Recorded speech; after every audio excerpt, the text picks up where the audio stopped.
Whether or not you need a permit to carry a handgun suddenly became a top issue today for the Tennessee legislature. Governor Bill Lee announcing his plan to back a bill in support of what is often called permitless carry or constitutional carry. New at 5:30, State Capitol reporter Chris Bungard was there for the announcement that is now sparking a lot of debate.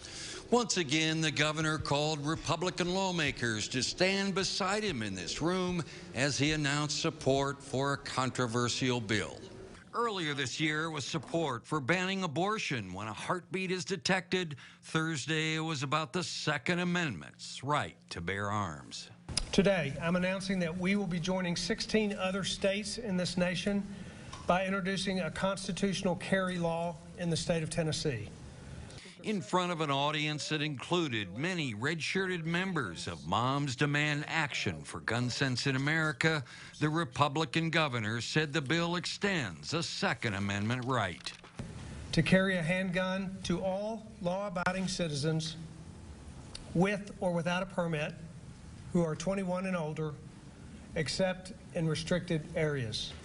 The Moms Gun Group held their fire until the governor left the room.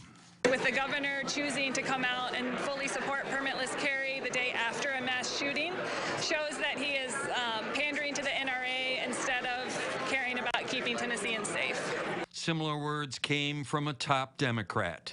It's unfortunate that the governor is using the safety of Tennesseans as a political ploy to satisfy his most far-right supporters.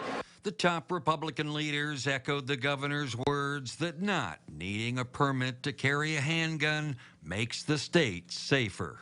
This absolutely makes us safer as a state to have more law-abiding citizens who are hopefully taking advantage of opportunities to train with their weapon to make sure that any criminal that endangers them or their fellow citizens, that they can respond appropriately. But at the end of the day, we feel like this is a good piece of legislation, and we look forward to passing this and sending it to the House floor in the next few weeks. Republican leaders in the House say it will be heard next week in a committee.